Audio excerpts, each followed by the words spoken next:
Hi everyone. I hope आप सब लोग बहुत अच्छे से होंगे।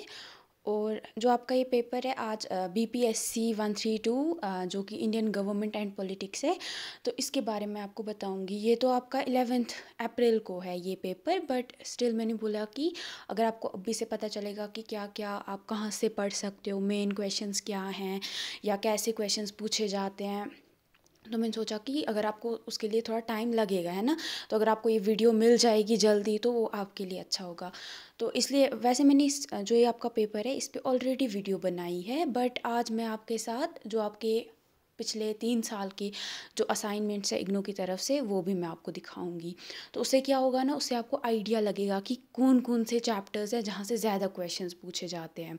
और जो आपके जैसे आप अगर देखोगे, जो आपका अगर आपका BPSC 132 है तो BPSC 131 भी होगा पॉलिटिकल थ्योरी ना। तो उसमें आपने देखा होगा पिछले साल जो था वो आपके जो पहले चैप्टर्स थे वहाँ से क्वेश्चंस पूछे थे है ना, जो पहले वाले जैसे जुडिशरी राइट्स वगैरह वैसे। और इस बार आपके जो ज़्यादा क्वेश्चंस थे वो थे आपके जो कॉन्सेप्ट बेस्ड चैप्टर्स हैं ना, जो लास्ट वाले 4-5 चैप्टर्स हैं वहाँ से आपके ज़्यादा सवाल पूछे थे। तो अगर हम वो वाली ट्रिक यहाँ पे लगाएंगे तो हमें काम आ सकती है वो। और आपने देखा होगा अगर आपने असाइनमेंट्स, क्योंकि उस वाले के मैं असाइनमेंट्स नहीं बना पाई ना, उसके उसके मुझे तब नहीं था आइडिया कि असाइनमेंट में से कितनी ज़्यादा इंपॉर्टेंस है उसकी। और तब नहीं था मुझे आइडिया कि क्या पिछले असाइनमेंट्स मिलेंगे, नहीं। फिर मैंने सर्च करा एंड मुझे मिल गया, तब से मैं कंटिन्यूसली हर एक जो आपका सब्जेक्ट है जिसके भी वीडियोस बनाती हूँ उस पर मैं बताती हूँ असाइनमेंट्स की कितनी इंपॉर्टेंस है। तो इसके लिए भी बहुत इंपॉर्टेंस है। तो अब जो है आपके, आप क्या करोगे, एक तो जो आप जो अब ये पेपर देखोगे ना, आप बोलोगे देखोगे कौन कौन से चैप्टर्स में ये एक ट्रिक 2-3 करनी है आपको। ये नहीं कि बस आप बोलोगे ये क्योंकि कुछ भी हो सकता, जैसे आप बोलोगे नहीं अगर आप उसमें भी ये किया था तो इसमें भी वो करेंगे। नहीं, ऐसा हो भी सकता है, नहीं भी हो सकता है। हम 50-50% चांसेस रखेंगे है ना। ऐसा नहीं करेंगे कि बस हम बोलेंगे ऐसा ही होगा और फिर जब एग्ज़ाम देने जाएंगे वहाँ पे कुछ और ही हो जाए, वहाँ पे रिपीट हो जाए सवाल है ना। तो हम ये वाला भी रखेंगे कि इधर से जो चैप्टर्स नहीं पूछे हैं पिछले साल वो इस साल भी पूछेंगे, हो सकता है पूछ लें। और हम फिर असाइनमेंट्स में भी करके असाइनमेंट्स को भी अच्छे से करके जाएंगे। उससे क्या होगा, उससे जो आपका एक बैलेंस होके रहेगा है ना। जो आपने अगर नहीं पूरे साल पढ़ पाए हो तो अभी आपको पता होगा क्या पढ़ोगे, और पास होने के तो आप कर लोगे, पास हो जाओगे आराम से है ना। तो इसलिए मैं आपको ये बता रही हूँ। तो क्या करना है आपको, देखो सबसे पहले आप अगर देखोगे तो इसमें सबसे पहले आप पेपर का क्या करोगे, एनालिसिस आपको करना है कि क्या पिछले साल किस किस चैप्टर में से सवाल पूछे हैं। ठीक है, फिर आप कोई 10 चैप्टर्स ढूंढ लो अपने हिसाब से, 10, क्योंकि मैं चाहती हूँ आप बहुत अच्छा स्कोर करो। पास होना, पास तो 35 मार्क्स है। अगर आपके 70 मार्क्स का अगर देखेंगे, क्योंकि 30 मार्क्स आपको उधर से मिलते हैं, आपका यहाँ से आपको मिल जाते हैं ना असाइनमेंट से, बाकी वहाँ पे 70% बचता है, 70 मार्क्स बचते हैं। तो इग्नो में अगर आपको इग्नो को पास करना है असाइनमेंट और वो लेके आपके 35 मार्क्स तो होने चाहिए। अगर पेपर को ही आप रख लो, पूरा मैं श्योर नहीं हूँ, बट आपको 35 मार्क्स करने होते हैं पास होने के लिए। बट पास आपको उससे हर कोई बच्चा चाहता है मैं उससे ज़्यादा अच्छा करूँ है ना, तो 70s में लाऊँ, 60s में या 80s में लाऊँ है ना, या 90s में लाऊँ। तो इसीलिए आप क्या, मैं आपको सजेस्ट करूँगी आप कोई 10 चैप्टर्स अच्छे से ढूंढ लो यहाँ से। ठीक है, इसमें तो 10 नहीं हो जाएंगे, इसमें 8 ही निकलेंगे, 6 ही निकलेंगे जहाँ से सवाल नहीं पूछे। बाकी जो आपको अच्छे से लगता है, जैसे कि basic features of Indian constitution सबसे ज़्यादा ईजी है, किसको नहीं पता है हमारे कॉन्स्टिट्यूशन के बारे में, अपना ऐड करो है ना। और फिर आप वो कर सकते हो। और दूसरी बात, मुझे पॉइंट्स याद आते हैं ना फिर मैं भूल ही जाती हूँ। और दूसरा है कि आप बहुत बच्चे बोलते हैं कि हम कैसे 500 वर्ड्स को कैसे लिखें, हमें प्रॉब्लम होती है इतना, मतलब ये कैसे पॉइंट्स लाएं। तो देखो क्या करो, जैसे ही आप सवाल देखते हो पहले देखो टोटल आपको यहाँ पे दिए इन्होंने 8 सवाल, 8 में से कोई 5 करने हैं। ठीक है, जो ये है ना क्वेश्चन नंबर 4 और क्वेश्चन नंबर 8, यहाँ पे आपको 2 पार्ट्स दिए हैं, 2 को 250 वर्ड्स में लिखना है आपको। ठीक है, तो ये आपको बोलना था मुझे। हाँ, तो उनको नहीं पता होता है कि कितने कहाँ से वर्ड्स आए। तो क्या करो ना, जो जो आपको अच्छे से आते हैं सवाल उनको पहले वहाँ पे डॉट लगाओ। ठीक है, और फिर सोचो एक एक सवाल को लेके सोचो कि मुझे क्या क्या पॉइंट्स इसके बारे में पता है।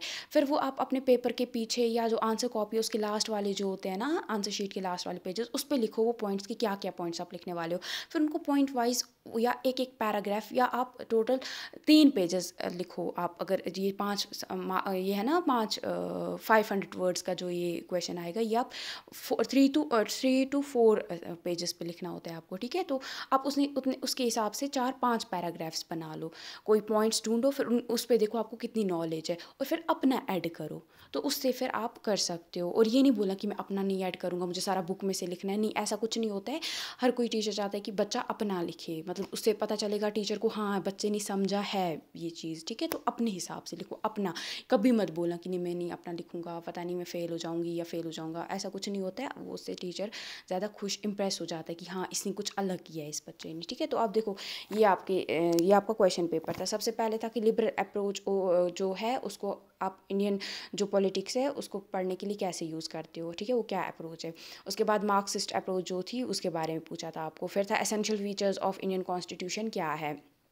उसके बाद था आपका 250 वर्ड्स में आपको इन दो पे लिखना था ना, Gandhian perspective and post modernism और फंडामेंटल ड्यूटीज़ के बारे में लिखना था। उसके बाद था आपका सेक्शन 2, और इसमें आपको कंपोजिशन जो यूनियन लेजिस्लेचर है उसमें क्या होता है कि कहाँ कितने मेंबर्स होते हैं, क्या होते हैं, कैसे उनको इलेक्ट किया जाता है, वो आपको लिखना था। उसके बाद इमरजेंसी पावर्स क्या है प्रेसिडेंट की। उसके बाद 3 इमरजेंसी पावर्स होती है ना, तो उनको आपको डिस्कस करना है। उसके बाद नेचर ऑफ कास्ट क्या है। उसके बाद आपको एंटी सेक्युलरिज्म और फीचर्स ऑफ पीजेंट मूवमेंट्स पे थोड़ा लिखना था। इसको मैंने बहुत अच्छे से ब्रॉडली मतलब डिफ़ाइन किया है ना इस पेपर को, तो आप उसका अलग से आपको वीडियो मिल जाएगा, आप देख लेना, वो ये मेरे चैनल पे ही है। तो ये ठीक है, ये था आपका। तो इसमें से आप देखोगे अगर आप जो अप्रोचेस है वो नहीं करते हो, बाकी पे फोकस करते हो वो भी, क्योंकि अप्रोचेस थोड़े कुछ बच्चों को डिफ़िकल्ट, मेरे हिसाब से मुझे लगता है वो डिफ़िकल्ट होता है पार्ट में, तो उसको थियोरी होता है। पहले पॉलिटिकल थियोरी पढ़ा, वो भी मतलब उसमें भी दिमाग चला जाता है। अब यहाँ से वापस से वही पढ़ो तो उतना नहीं समझ आता है ना, बट कुछ बच्चे होते हैं उनको यही समझ आती है, अप्रोचेस ज़्यादा अच्छे से समझ आती है। तो आप अपने हिसाब से देखो आपको कितना कौन सा ज़्यादा अच्छे से आता है, फिर आप वो कर लो, ठीक है। 10 चैप्टर्स तो आप करके ही जाना, क्योंकि 10 में से फिर आपको टोटल 5 सवाल करने हैं। तो आप देखो ना कितने आपके पास फिर होगे ऑप्शंस होंगे कि आप लिख सकते हो वहाँ पे।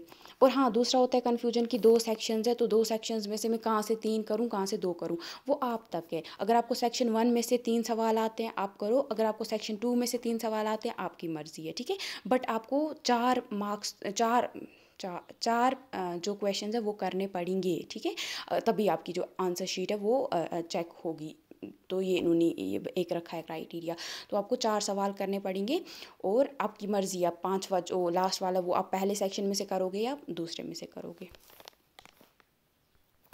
जो ये आपका असाइनमेंट है ये है जो 2021 और 22 वाले जो बच्चे हैं उनको करना था, ठीक है।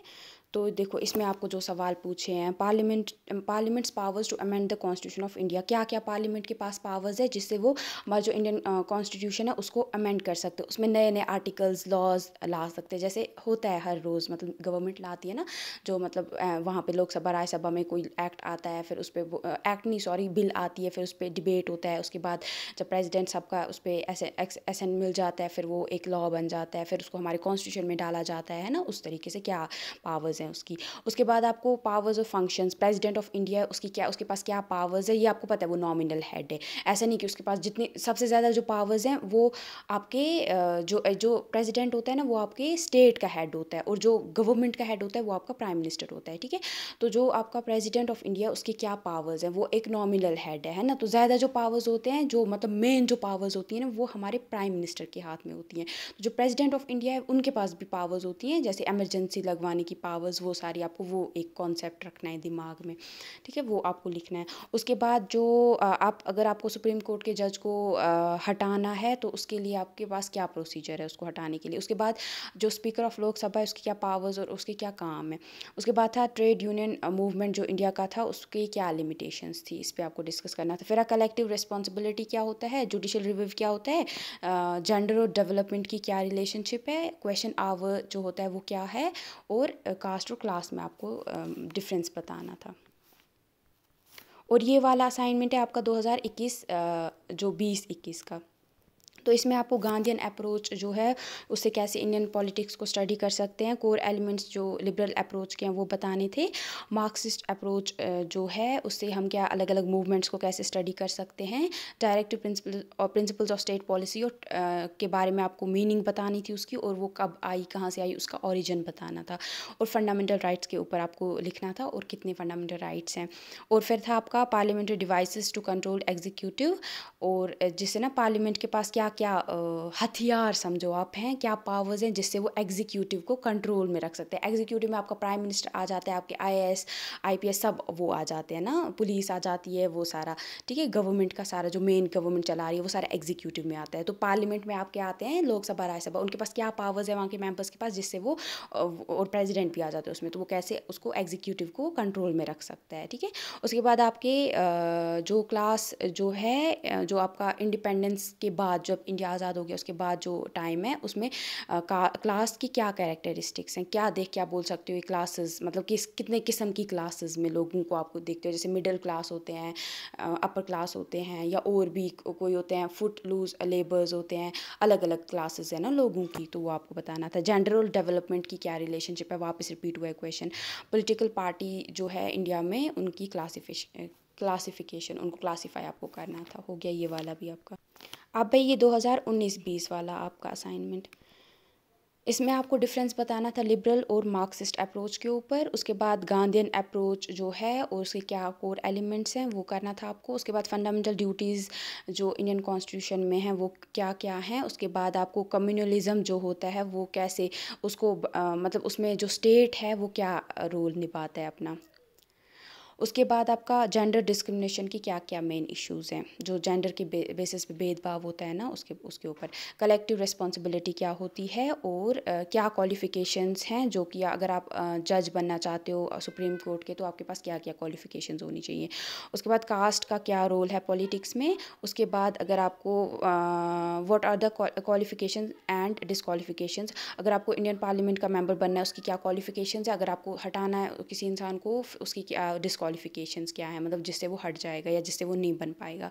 उसके बाद डेवलपमेंट्स क्या हो रहे हैं हमारे इंडिया में मल्टी पार्टी सिस्टम को लेके। ठीक है, मल्टी पार्टी सिस्टम जो अलग अलग पार्टीज़ है ना बहुत सारी उभर के आ रही हैं, तो उस पर क्या डेवलपमेंट्स हुए हैं। तो ये थे आपके 3 असाइनमेंट्स। तो इससे आप अगर आप देखोगे एनालाइज करो अपने हिसाब से क्या क्या आपको इंपॉर्टेंट लगता है, खुद समझ आ जाता है जब आप अच्छे से करते हो ना चीज़ों को, तो फिर खुद देखो आपको कौन से चैप्टर्स अच्छे से आते हैं। ये नहीं आप करना कि जो जहाँ से ज़्यादा क्वेश्चंस आए हैं जिस चैप्टर में से और वो आपने नहीं पढ़ा है अब वो पढ़ने नहीं बैठना, क्योंकि इतना टाइम अपना वेस्ट नहीं करना, उससे आपको और ही बाकी भी भूल जाएगा। जो जो आता है वो अच्छे से करो और उसको दोबारा करो, और एटलीस्ट 10 चैप्टर्स तो करके जाना। ठीक है, थैंक यू।